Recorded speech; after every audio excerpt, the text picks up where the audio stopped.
Our discussion today is going to focus on where the money is. And Dr. Kimpton, grateful for the 700, the 20, and the 5,500 impact. But I will ask you again, where is the money? Thank you. Good morning, everyone. In fact, the numbers are probably just for Kenya. If you take in the numbers from the investments that have been made through our funds, it is much, much larger than the 5,000. Just Griffin Sigo is here chairing the Bridge schools in Kenya and Uganda. Bridge today has 5,000 schools, educating 2 million kids a day, every day, on $5 per child per month. And that employs tens and tens of thousands of people. So the bigger network is large. Where is the money? My view, Jane, is there's no shortage of money. It's just been deployed elsewhere, not where it's needed. Yes. So our pension funds around the world have a lot of money. And the way that they have been making money in the last few years is just very simple. Two things that they do. One, just invest in what we call the Magnificent Seven stocks in the United States. So it's your Apple, your Microsoft, your Nvidia, right? So that's where that money is. The other thing that the pension funds have been doing has just been lending money to the government, right? It's much easier just to lend money to the government than to lend money to the small, medium-sized enterprises. So in Rwanda, buying a government Rwandan bond gives you 17% interest per annum. Why would you want to lend to small, medium-sized enterprises when you can lend that kind of money? We need to pressure our governments to make sure that our pension funds should be investing in our countries, in our small, medium-sized enterprises. So there is a lot of money available. It's just not being made available for the small, medium-sized enterprises. So pension funds is one source of funding. Yes, so I will ask you again, Dr. Kimpton, in one of the publications online, that is Salt and Light, you mentioned that investors usually look for political and economic stability as far as their money is concerned, but these conditions are not available in the countries that need their investment. Can you please speak to that? That is true. If you're looking for a pure financial return, you wouldn't invest in Africa for a number of reasons. One, our currency depreciates. So when we make investments, we have to factor in at least a 5% depreciation of a currency per year. In fact, it's been more than that, as you've seen with Kenya. When we started investing in Kenya, it was 100 shillings to $1. It went to as low as 150. Today, it's about 128, 130, right? So it's been more than 5% per year per annum. So just looking at the depreciation of the currency alone is enough disincentive to not invest in Africa. And then the political instability. And quite frankly, the more joblessness we have, the more inequalities we see, the more unstable our economies are going to be, which makes it even more difficult to persuade investors to invest. This is why in the last few years we've actually seen a decrease in the amount of investment coming to Africa for that very reason. So those are the reasons why we need to seek a different breed of investors who are not just interested in making money, but who are wanting to see how their capital can be used with purpose to help transform countries, transform communities. So this is a different kind of an investor that we're looking for. It's much easier for us to make money sitting in London and just investing overseas in the US and so on. If that's all we want to do is to make money. Mm-hmm. So we need a different breed of investors. This is why we're calling them social impact investors. Yes. And those are the kind of investors we need. Yes, so the investments have to assure us of some kind of impact. I'll go to Patrick. Patrick, you run an investment fund, that is the Africa Guarantee Fund, or you're a major stakeholder there. What is your experience? Where is the money? Thank you so much and good morning. It's a privilege to be a delegate within the summit and partner to TBN for the last couple of years, and part of these eminent persons within the panel. Indeed, I'm a staff at African Guarantee Fund, and basically to reiterate what Kim has said, there's money, but not rightfully being channeled to small and medium enterprises. And he's mentioned pension funds, and indeed specifically for Kenya, I think pension funds currently sit with about $15 billion for pensioners. You look at SACCOs in Kenya, regulated and very vibrant, currently have deposits of about $8 billion.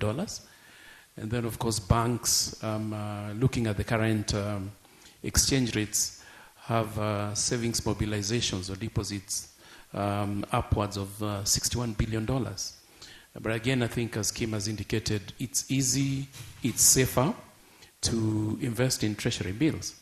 And not channel these particular resources to small and medium enterprises. This is a challenge. Part of the issues, of course, are macroeconomic situations, macro/regulatory or policy. I think if the government indeed borrows from the public at those particular interest rates, 17%, then you'll expect that financial institutions will quickly run to those particular investments rather than lend to SMEs.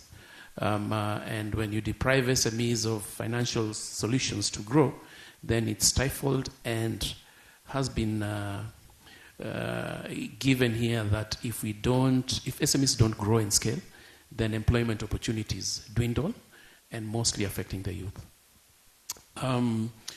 The challenge also with regards to macro or regulatory frameworks is that once the government or key stakeholders within the government realize that there's need to unlock financing, then there's need to incentivize financial institutions to lend to SMEs. This can be in form of tax rebates, or can be in form of reduced capital requirements for commercial banks. Mandated that if you maintain more than 20% of your lending book to SMEs, then as central bank, we're going to give you this type of incentive. Then you'll expect most banks to be prepared to lend to SMEs. So I think those are regulatory and policy aspects that need to be covered. Even for pensions, I think they're highly regulated by the Retirement Benefits Authority. And you find that most pension schemes are very risk averse. They sit with a lot of money. Coming down to financial institutions, of course, this calls for preparedness and also risk averse. And you find that most financial institutions sort of try and use corporate lending profiles to lend to SMEs. This does not fit. And once they get burnt, they become afraid, they retreat. So preparedness of financial institutions is very critical towards enhancing lending to SMEs. But ultimately also, I know there are so many entrepreneurs in the room, very critical that entrepreneurs also need to be credit ready or investment ready. Yes. Okay, we might ask, where's the money? But are you prepared to uptake, properly use the money, and repay? So I think those are aspects that at AGF we try and address through our guarantee products and our technical assistance products that target financial institutions and also target SMEs, so that both players within the financing value chains are strong enough to facilitate a strong chain. But also I'm happy to indicate that I was in a forum where AGF plays a critical role. Financial sector deepening Africa is currently in the process of establishing an instrument whereby they'll be floating an SME fund in the Nairobi Securities Exchange. Exactly, debt fund. So this again is an instrument that at least will enable pension funds to invest. Of course, our guarantee will play a critical role in terms of unlocking that. Thank you so much. Yes, okay, thank you so much. Okay. When you mentioned that SMEs need to be ready for investor engagement, I'm reminded of the investment meetings that we have, the cohorts, I don't know what to call them. I was in one of the cohorts that was done by TBN in Uganda. And I remember one of the focus points was making sure that we are ready to meet the investor, but then we are also ready to absorb their money to make sure that we actually produce an impact or a return for them. So that is very critical, preparedness on both sides. Now, let's come to the investor. If we say the money is with the pension funds, the money is with the circles, and in Uganda, there's lots of investment clubs, by the way. Most of the money is sitting with the investment clubs and unit trusts, okay? So let's come back to the investor. Jen, it took you 18 months. It took you 18 months to get capital for your business. What has been your experience from an entrepreneur's perspective? Thank you very much, and it's a pleasure to sit among where the money is. Yes. And to share my experience from an entrepreneur's perspective. I would like first to say that money is everywhere. As we have heard from the previous speakers, it's an issue of alignment or misalignment. It's an issue of what has been said before, that capital is there, but it's not finding the home. The people putting the money are not aligned with those that are receiving the money. So from my perspective and my journey, which we started in 2017, we started small, like any small business would start. It's a woman-led business. It's 100% women-owned in a very male-dominated value chain, macadamia nuts processing and export, based in Kenya. And the journey of capital was long, as she has said. Significant capital came in after 18 months. But I would like to say that the capital journey starts early, because even before 18 months, the business had to start and capital had to come from somewhere. So in my experience, it really also depends on the entrepreneur.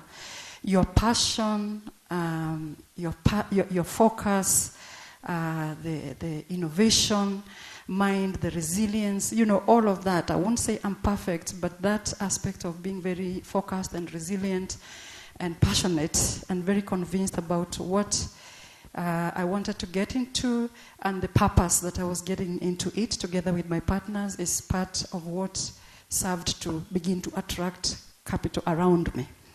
But where did this capital come from? So, of course, it starts all from the little savings. Those savings that we are supposed to be putting, but they are very elusive because you find yourself taking that money elsewhere.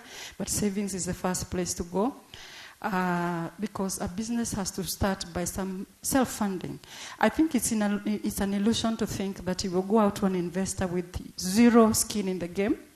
It happens when some miracles happen and you can sometimes raise some money, but it has to start with your own skin in the game, even if it is small. So that's where we started. I had saved some pension. I used to work with the United Nations on entrepreneurship development programs. So over the years you've worked, there's some money that is being put aside within the structures of pension. And so when I got out, I took all that money. It wasn't a lot as compared to the capital I needed, and we put together with my partners and started. It would take me a whole day to talk about that journey, but we did struggle a lot because of that misalignment. But I would say it's also a character building process, and a process that helped us to build a stronger business plan, because that's the other thing. You've got to have a very solid business plan that communicates to the investors or the persons that you want them to invest in your business.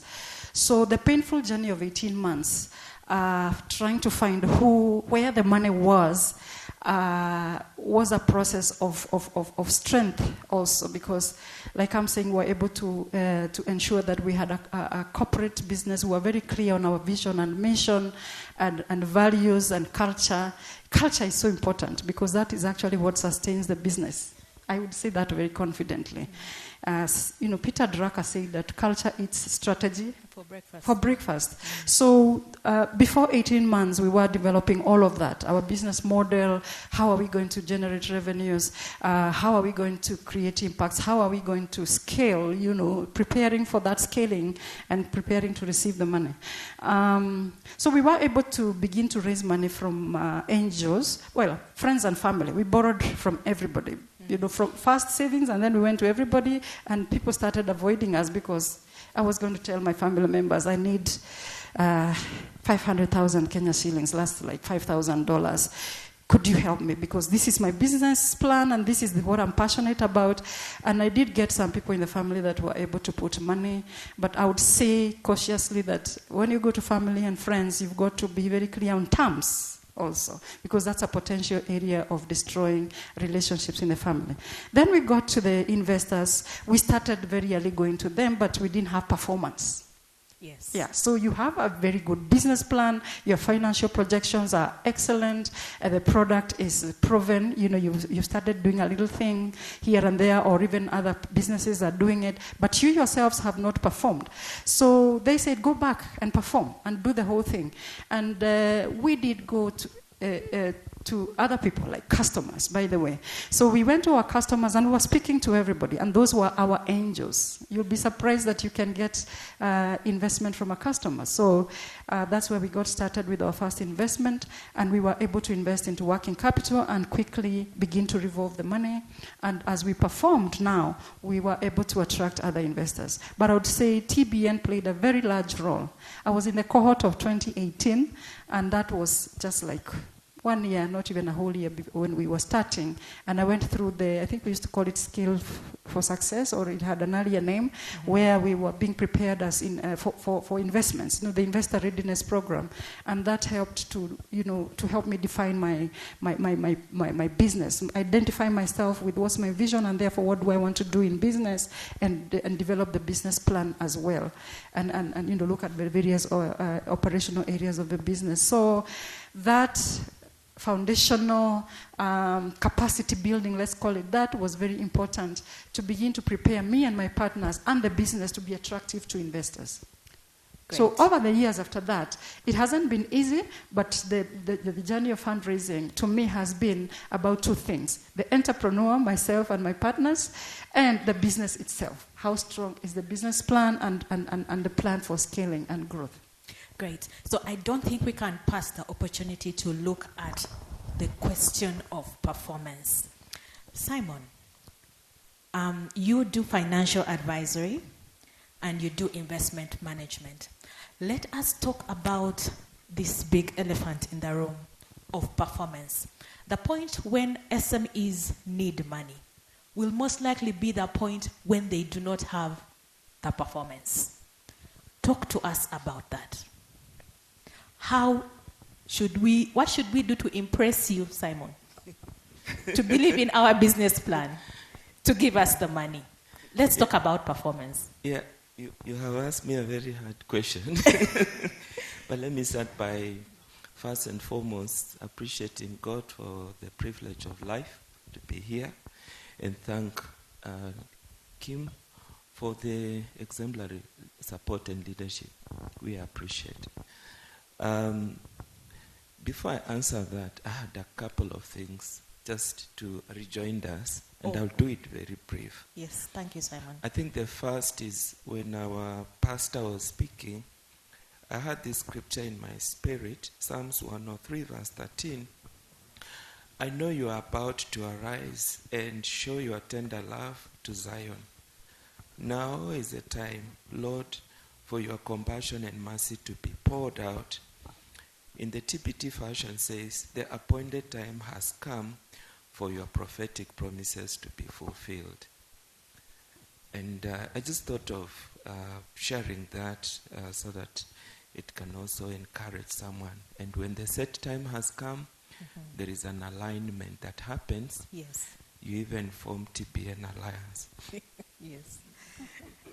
Number 2 is that where is the money? I think there is a story in the Bible of a widow. So this widow, and I'm now answering your question, Yes. her husband had borrowed so much, she was even on the CRB, and her only 2 collateral were the boys. They were about to be auctioned.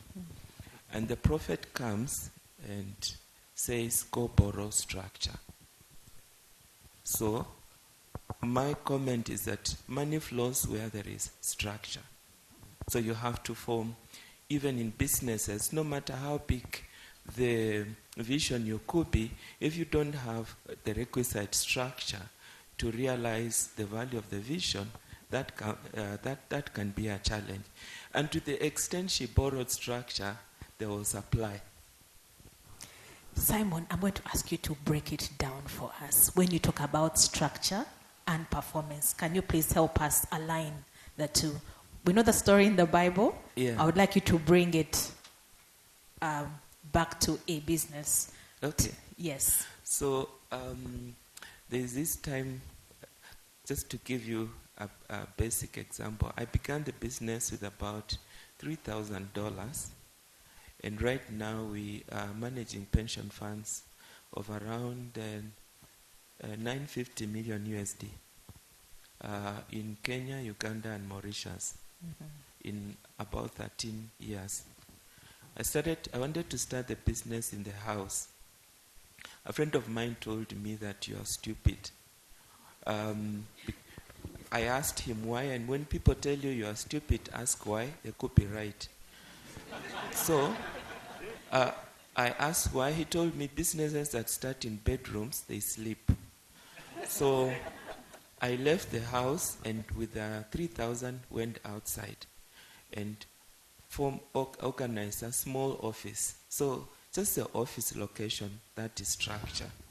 Then systems, that is structure. Yes. Then policies, just human capital, finance, processes, that is structure.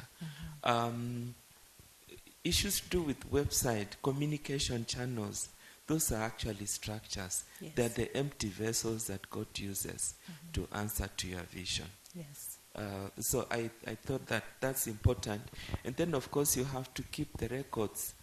Records are key because they tell a story of where you are coming from. But I'm also careful to mention that your history is just facts. Truth is that you have a future. Because the Bible says that I know the plans I have for you. That's truth. So irrespective of the history, truth is that there is a hope and a future for you. As I wrap up in my just quick comment, a rejoinder to pension funds, we are about 12 billion USD in Kenya. 80% of that is in government securities. 20% is in stocks. But even of that stock, 60% of it is foreigners. They're not Kenyans. However, our regulatory regime allows 10% under what we call other investments or private equity or VC funds. But the appetite in terms of getting actually actual products that can attract this talk of the SME fund, we haven't seen those kind of compelling product. Maybe that's why I'm seated next to you, so that we can structure that. I was in Zambia last week with FSD Africa. I was speaking in the Africa Pension Regulators Forum, and that product is coming up. But I think pension funds, if you're able to say, fine, there is an underlying guarantee, it will be an easy conversation because these are fiduciary funds. People don't want to lose money easily. My last comment is this, that resources have never been scarce, only resourceful minds are. Let me repeat that. Resources have never been scarce, only resourceful minds are. And that's why the Bible talks about, let this mind be in you, which was also in Christ. But that's a mind that is a mindset of innovation. We have many dreamers, but we don't have interpreters. Like Daniel, like Joseph. Now, when you have the mind of Christ, you will not only dream, but you'll have ability to interpret, and that's where value is. Yes. Can we clap for Simon? It took us to church. Yes. So thank you so much, Simon. I see you talking about structure, which is very critical. I see you talking about the issue of time, the right time. When the fullness of something comes to time, it will bear fruit. And that also speaks to entrepreneurs that maybe sometimes it's not the time. And you just have to wait a little as you build your performance footprint. Okay? So now we have seen where the money is. We have seen the misalignment and maybe lack of structure with our businesses. Now let's talk about the deal. Okay? I know there are some entrepreneurs that are going to pitch today, and there are some investors who are looking forward to listening to their pitch decks. So let's talk about the deal. And I'll come to you, Andy. Let's start with the red flags. We're on the side of the businesses. What is the one red flag that makes you pass a deal? First of all, I don't think I'm worthy to speak after Simon. A man of that wisdom, you set me up. So anyway, I enjoyed hearing your wisdom and all of you here. So I think there are so many red flags. It's hard to say one, but obviously, and I think Simon touched on some of that.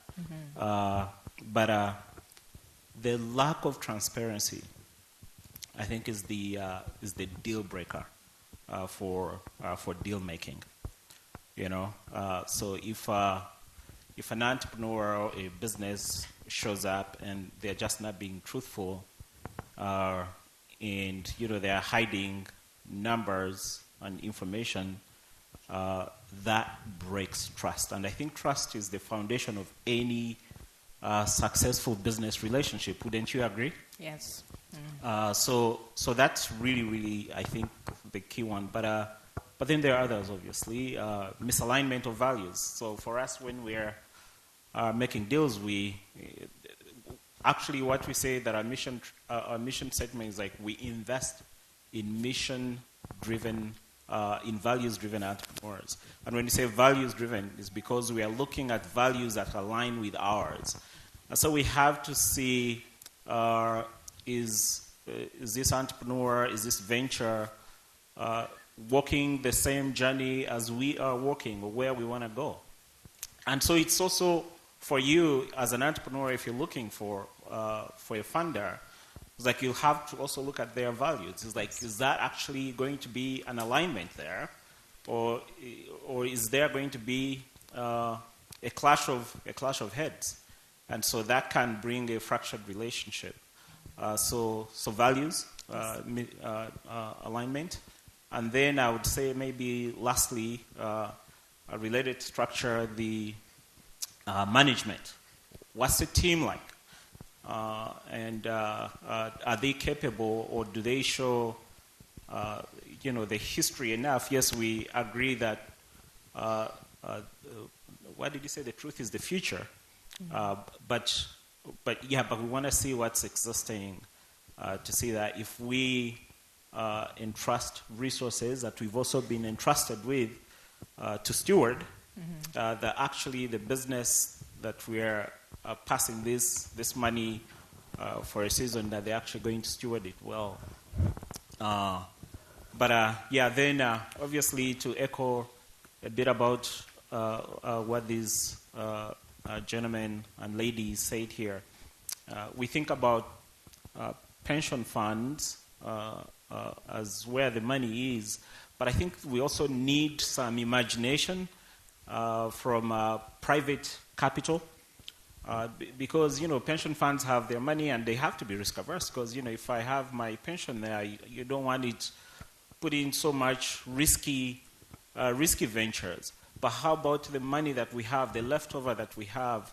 How are we collecting collectively, gathering ourselves and saying, hey, let's create these funds, whether it's small investment clubs, and try to invest those in entrepreneurs within our communities. Because what I've seen is that capital, especially that is coming from the outside, usually they're like, show us the proof that local investors are actually interested in this as well. So it's some sort of de-risking mechanism that we have to proactively start looking to doing. And lastly, I like this line from the movie Jerry Maguire. He's like, "Show me the money." Yes. You know, it's like. So I think this was a very apt title. Yeah. Great. So this is a very critical question, and I think I would like to pass it on to our investment experts as well. I'll come back to you, Simon, and then we'll also speak to Patrick about the red flags, and I hope the investors here have time to adjust their pitch decks, okay? So, Simon, let's come to you. On top of the ones that you've given us about lack of structure, and he has mentioned lack of transparency and value alignment, what other red flags do we exhibit in our pitching sessions that are just not acceptable? You permit me to stay the lane of positivity. Yes. So let's say that what are some of the things that can attract capital your way, hopefully? I think the journey of investment, to me, is not just putting money in any entity. It's exchange of trust. And therefore, we look for three things: character, credibility, and competency. Because you can be a very honest person, but incompetently honest. I can't trust. Okay?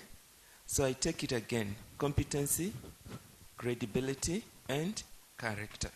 So those are the three key areas. I also check governance. And for entrepreneurs, here are my 5 C's of selecting my boards or people around me. I usually look at chemistry. I look at, are they committed to see me succeed? Do they have the character, the credibility, and then the competency? So chemistry, and then add the other two.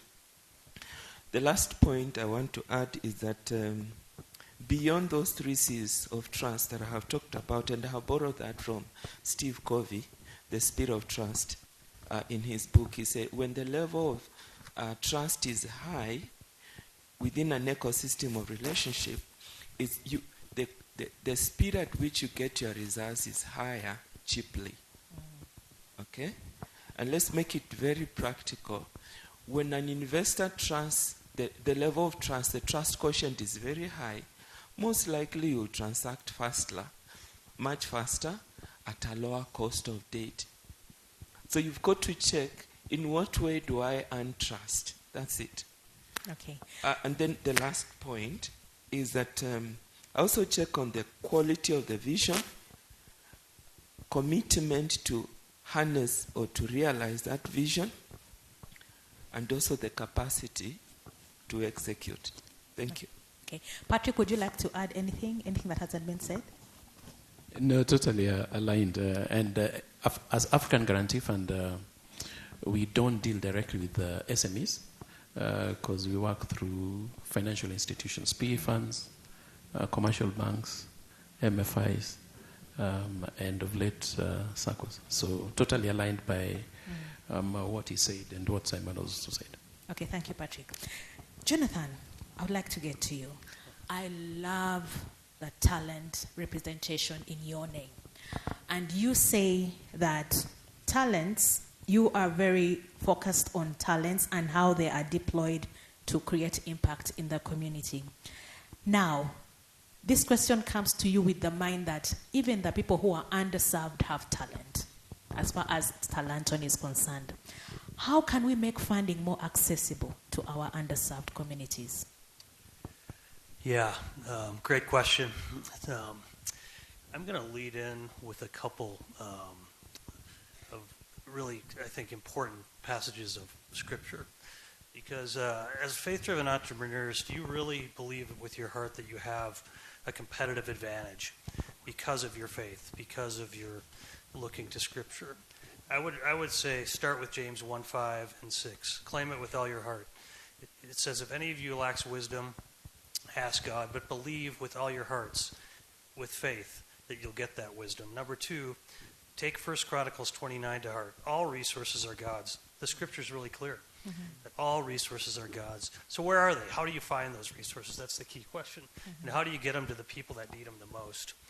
So I'm going to just give a few tips. I really resonate with this gentleman said here, and give you a few tips to maybe kind of make the process a little speedier, a little more strategic for all the entrepreneurs.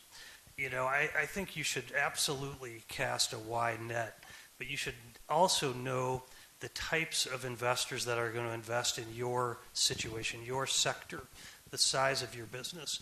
You know, so there's every fund has to have a strategy, and if a fund doesn't have a strategy, that's a red flag. They promise their investors they're going to do such and such, and they have a requirement to follow through on that. So some are good at early stage, some are angel investors, some are growth stage investors, some do certain sectors, and as an entrepreneur, you should always think of due diligence as kind of due diligence as a two-way street. You know, investors like to say, we're doing the due diligence. Well, you should turn the tables constantly and really have your own quick set of questions, your own diagnostic questions when you talk to investors. Just because they have money, they very well might be a low probability investor. Don't waste your time. But if you ask just 4 or 5 questions, even just like 7 or 8 questions, you can quickly zone in with a much higher degree of probability on the types of investors where you should spend your time. So that's tip number 1. Secondly, I'll share just a really, I think, encouraging trend. You know, many of you are aware of this values-aligned or purpose-driven investing movement. It's global.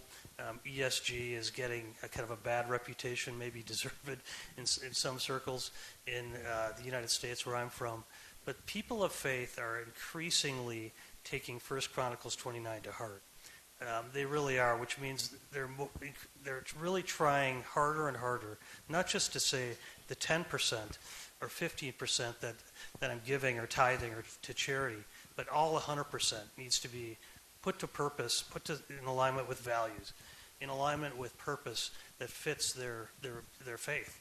And we're seeing that more and more. We have over 150 investors in Talenton, the fund I'm a part of. We invest in mid-sized businesses between $500,000 and $5 million in sales. We love the funds that bring them up to our level, and we constantly try to kind of steer entrepreneurs that we meet that don't fit us to other investors. And I think what we can do in the investor community is be really well networked with all of the various investor types, and that when we meet entrepreneurs that don't quite fit our model, we can be incredibly helpful by saying, here's 3 introductions to other investors that you should meet. And you really have an ecosystem then of collaboration to really help entrepreneurs get to the right investor fast. And I would say that's probably my number 1 tip. Okay, great. So let's clap for our panelists. I'm sure you have gathered your questions. We'll open up the discussion to you now. Sam is going to help us do the moderation. If you have a question for our panelists, please put up your hand. A microphone will come to you. And I think, how are we going to do it? Are we asking questions towards a particular panelist, or please guide us? All right. So I see hands up already. Many hands. We're going to have a short time, so it's going to be a quick question. I repeat, a quick question. Yes. You know the scenario where someone says, let me first tell you the background. No, let's not do background today. Quick question, and I'm going to kindly request our panelists a quick response. Yes. Let me kindly take 2 mics from you, if I may. Let me leave you with that. Thank you so much. Let me just pick one from this end. All right, so I'll have some runners. If I could invite our runners here. We have 3. So the one will go to the back. Thank you, Nancy. I'll take one more. Just we can share at the top here. Okay, so what we're going to do is we're going to take 5 questions. Okay, so the runners will find you. Let's take the questions down in quick succession as you can think through the responses, and then you can guide on how to respond. First question, maybe the gentleman. Yes, all right. Yes, please go ahead. Good morning, everybody. Yes. I'm Parikshit Trivedi. Thank you, panelists. Mine is not a question. Okay. We spoke about strategy, a well-crafted strategy, which forms the basis of finance options. Yeah, a strong strategy definitely will attract an investor to invest in the business. I feel and believe, and my experience says, it's the execution part which is equally critical, because a well-crafted strategy can fail because of poor execution, and a mediocre strategy has worked well because it factors in the execution level, disruptions like the COVID-19 or any unforeseen circumstances. How a business navigates through those circumstances is of paramount importance. So it's very important to have a well-crafted execution monitoring system despite having a strong strategy in place. Fantastic. That's all I wanted to share. Thank you. Very welcome. Thank you so much for the insight. Yes. Yeah. Good morning, everyone. Morning. I'm glad to be alumni of TBN, and TBN has really done a lot. Yes, please. That summary is enough. Now, where is the money? You have talked. We are all convinced. We are happy with your talk. Is there a possibility of setting up SME fund out of all this, whether alliances, whether pension funds? A lot has been talked. Yeah. Maybe can we start that conversation? Okay. Where there is SME fund. Then that fund, it may not through TBN or other partnerships. It can say, okay, you company, you are eligible to $100,000. We are going to put it in this bank. Some collaboration with that bank, then the money comes to you. Okay. So let's start the conversation. Okay. We can build on that. What's your name, sir? Pardon? What is SME fund. What no, is your your name. name, sir? SME fund is a very difficult name. My name is Dr. Geoffrey Anguyo, Yes. Namangu Investments, Uganda. East Africa. Great. Actually, I was promoting my company more than my name. So that's why I wanted you to call me Namangu. Okay. And if any of the panelists want to respond more directly to specifics, where is the money? If there is a location, we need the pin. Yes. The third one at the back. Can we have a mic there? Thank you so much. Right there. Quick questions. Your name and a question. Yes. My name is David Osamba. I'm founder and CEO of Nyabon Enterprises Limited. Fantastic. I was lucky enough to be among the first cohort, the pioneer cohort of, say, a Skill to Grow program of TBN Kenya. My question goes to Mr. Patrick Lumumba. You did say that at Africa Guarantee Fund, you don't work directly with SMEs. You work through the banks. Could you please briefly just tell us how SMEs can benefit from the fund through the banks? Thank you very much. Very good. There's another question at your end. Yes? That one was for Dr. Good morning, Yes. everyone. My name is Beatrice Amia Katasi of African Nazarene University, one of the PhD students. I have a background in entrepreneurship. And my question comes to Jonathan. I see you do much about the talent management and all that. As part of my research and all that, you realize that sometimes it's not about the capital, but about knowledge management. And it is making people know to really understand the stages of business.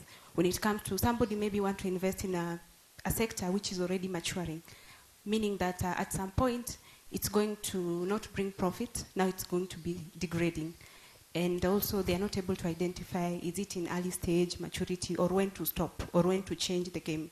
So what do you do about that? And another thing that Simon talked about is about credibility, and also I realize packaging is very important when it comes to value addition. We have so many resources, as you're saying, but sometimes it's very difficult to understand or even to know what the market needs vis-a-vis what the market wants. So as you try to manage before you give the investment or the capital, what are you doing to ensure that the upcoming entrepreneurs, because we have brilliant minds, but sometimes packaging to ensure that we capture the right market might be a challenge. Thank you. Thank you, Doctor, in the making. Thank you. We have three. We'd like to take three more questions, or two questions. There's a question at the front. Reverend has a question.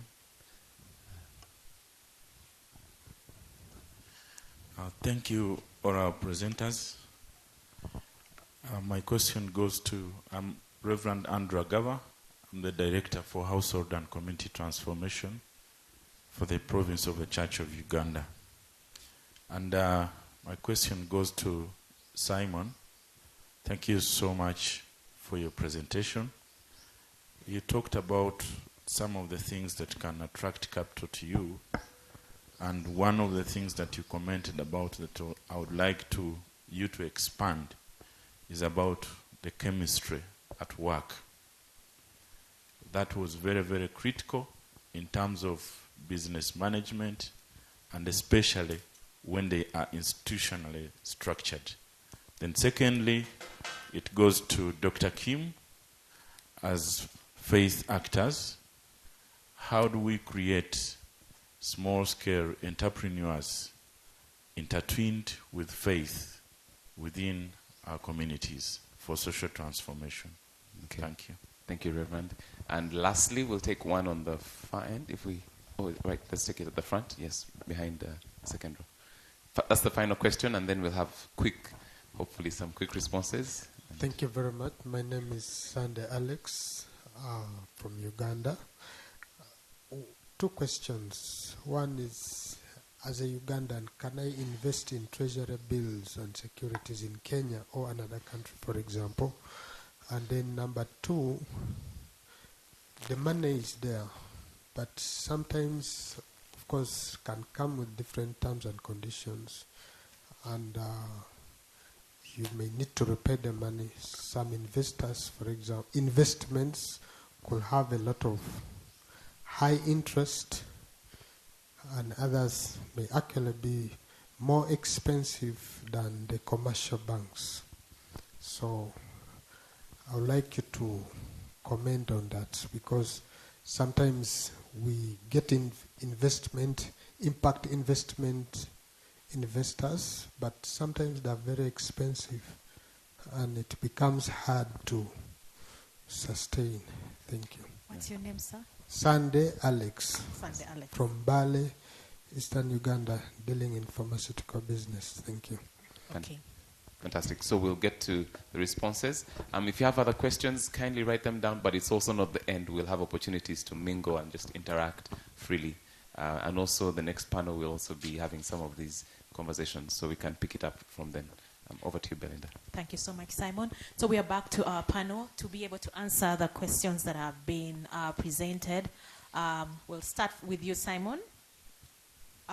Two questions have been... I hope I did get that right. Did you write down your question? Yes. Okay, I so have the questions. I'll give you an opportunity to speak. Okay, so just straight in because of time, can Ugandans invest in Kenya? Yes, you can. Just like Kenyans can also invest in Uganda government securities, even the stock exchange. And for more details, I think we have a desk. If we get your contacts, we can give you more details. Chemistry. I think that's a good question. For me, chemistry is value alignment, is unity of purpose, and also commitment to the shared value system.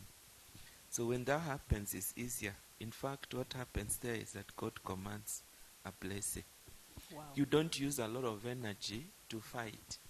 You use that energy to build, and it's easier to scale. My last comment, just in case I don't have another chance to speak, is that I think the challenge we have in the room is to seek first the kingdom and his righteousness. Then everything else will be added. But what do I mean by seeking first? Is building an ecosystem of shared grace. Where that happens, there is a return beyond the economic value. Then we occupy. Not like the Kenyan Gen Zs, but we occupy for influence of positive transformation within our communities. Thank you. Okay, yes. Patrick, there was a question presented to you about working through banks. How best can we do that?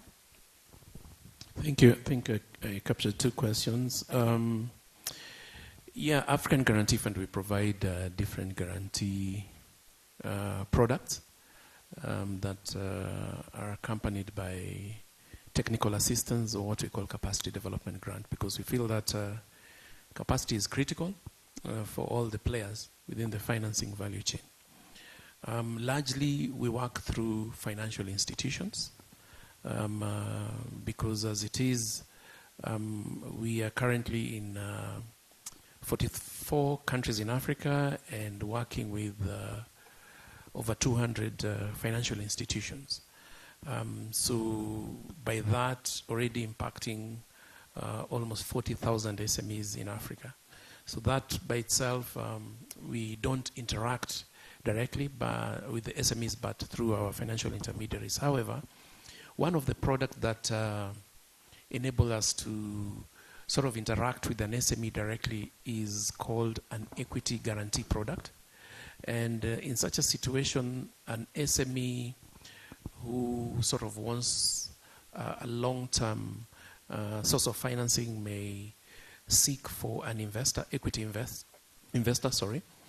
And if the equity investor needs an extra level of comfort in terms of when I want to exit after 5-7 years, will I be able to get my investment? Then our equity guarantee product gives that comfort to an investor. So to that extent, then we have to review what the SME is doing, the due diligence that has been elaborated on by the team, and then also look at this particular investor and match them up so that I'm putting $10 million in your business, I'm exiting in 7 years, then at least by the exit of 7 years, I need to get my investment back. Am I guaranteed to get my investment back? So we cover at least 50%, in some situations 75% of that investment, so that when it comes to exit, then the investor is assured of getting his investment back. So in that situation, then we interact with the SMEs.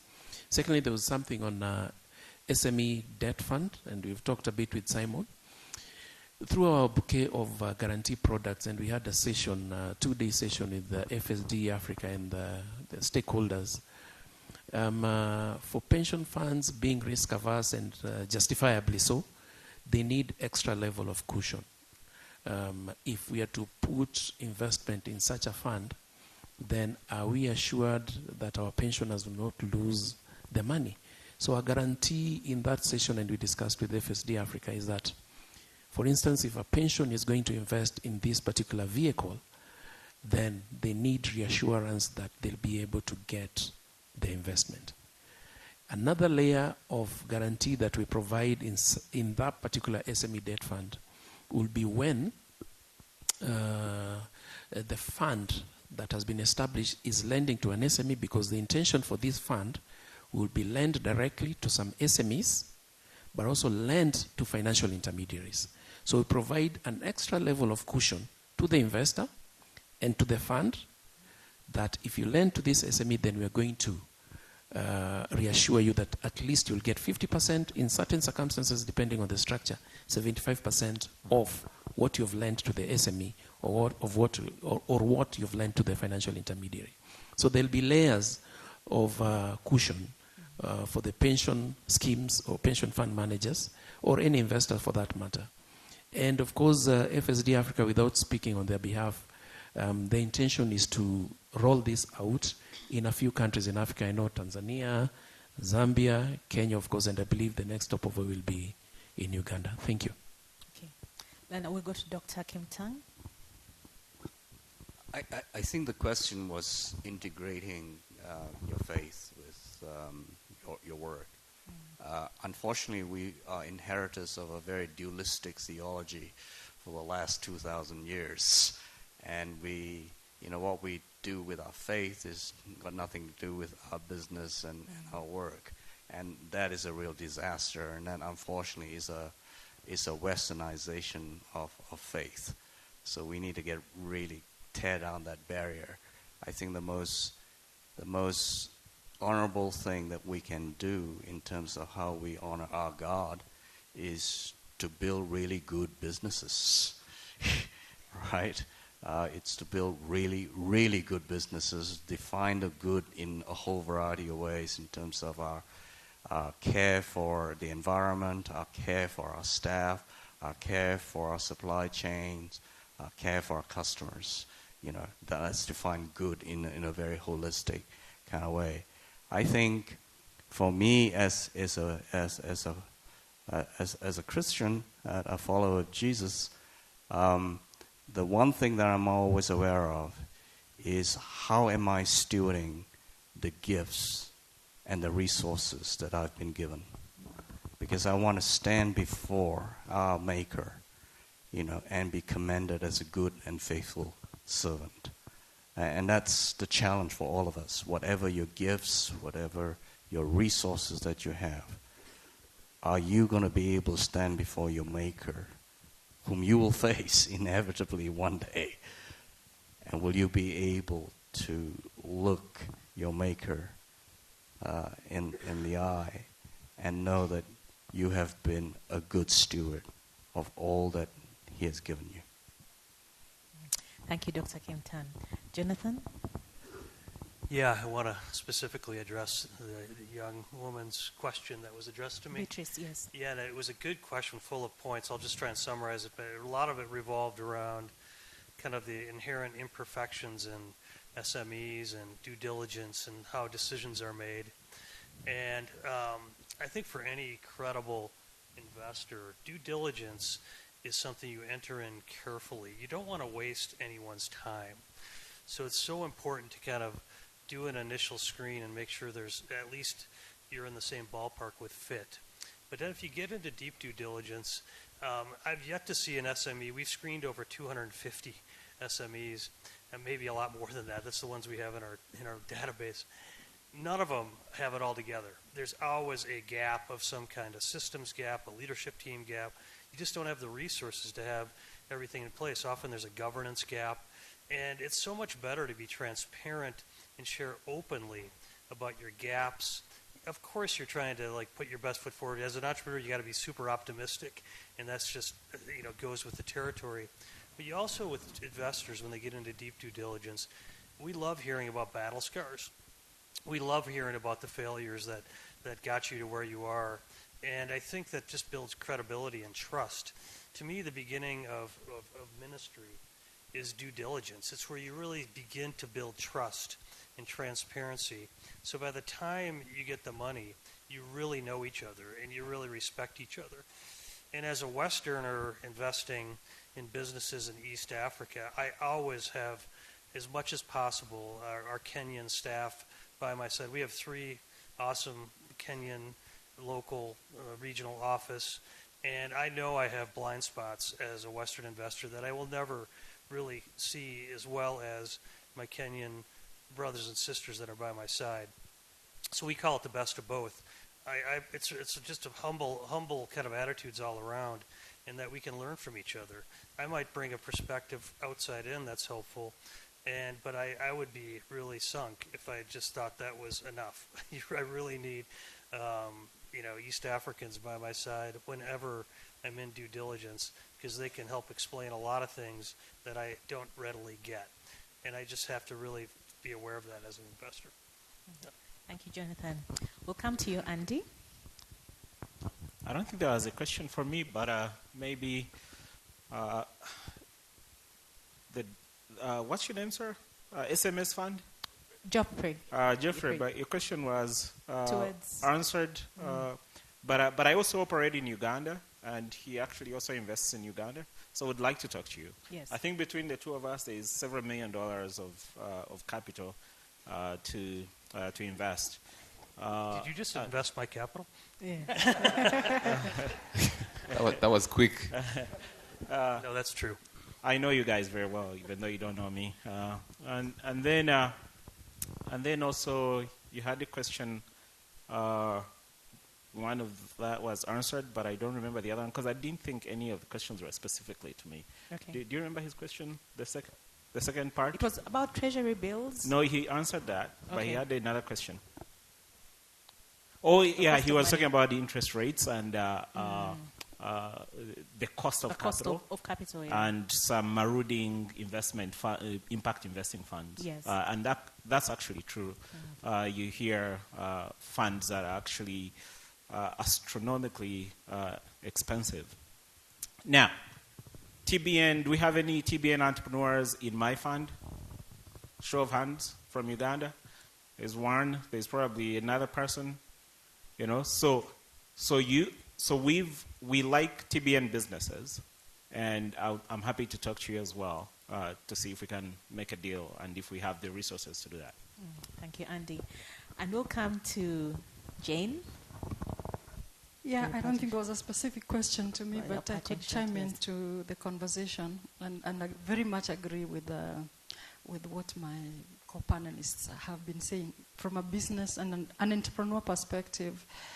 And also I'm a Christian, so I really do believe in faith. The other side of risk is faith. We've got to take a step of faith a lot of times. And just to say that most of the time the entrepreneurs, we have a victim mentality, especially at the beginning and even at different stages of business. We've got to overcome that part where we are blaming external challenges and external things that are there. They're there. We are not, like sweeping things under the rug, but it's about taking responsibility. And he summarized it very well about the 5 C's. We've got to build and demonstrate our character, our commitment to the business, our credibility. Build the business to be credible, and that is there's a lot in that word that we can talk about. Build that. The communication part of it. I think there were 5 C's, but I'm adding the communication, because if you don't communicate all of these very nice things we are doing, then nobody is going to step up and help us out. So that's the point I wanted to add in and give a very quick little example of how I started. I started only with $50,000 is a lot for savings. I had saved all my life for my pension, and that's the little money I put in. And I was looking for a lot more. And I was able to really move by faith. I normally say there's a place, it's about faith, actually. It's about trusting. It's about taking dominion of what God has given us. And I stepped out, and I was able to negotiate a very big deal right from the first month, actually. You talk of 18 months, but it wasn't an investment in cash. It was a different type of investment. And from there, it has been no turning back. And I've seen a lot of my dream, fulfilled, and what, God was speaking to me at the beginning. I've seen jobs, created and people working in my business. We employ about 154 people. We are working with 10,000 farmers. If you take each of those households and we track those indicators, an average of 5 people per family, that's 50,000 people that we are supporting by way of incomes and various technical assistances we have for them. So it's a step of faith that draws resources, actually. But that cannot go without yourself preparing the structure and all of those several things we've talked about that are important. Our God is a God of excellence. So many Christians, we are stepping back and say, we as Christians, we're going by faith, but we are not stepping up to build those structures and in fact, excel more than other people would do that are not Christians. So that has been my philosophy, that I've got to build a business that is not questionable, that is corporate in every way, that is transparent, but over and above that I have values and purpose that I'm communicating practically. So that was just a piece of inspiration to my fellow entrepreneurs that are in the room. Thank you. Thank you so much, Jen. And can we please clap for our panel this morning? Yes, that is the icebreaker. Oh, before they... okay, yes, we can clap for our panel this morning as they take their seats. Thank you so much. And we have... Let me finish. So we've come to the end of our discussion about finding the money. At the start, we looked at money as a seed, and our panel has been able to show us that the seed has to be in the right soil. We have to be aligned with our values, with our structures, with our chemistry, with our investors to be able to get a harvest. So thank you so much for being a great audience, and have a great rest of the day. Big round of applause for Belinda. Namutebi, thank you so much for ably navigating us through the first panel. Please, a big round of applause. All right.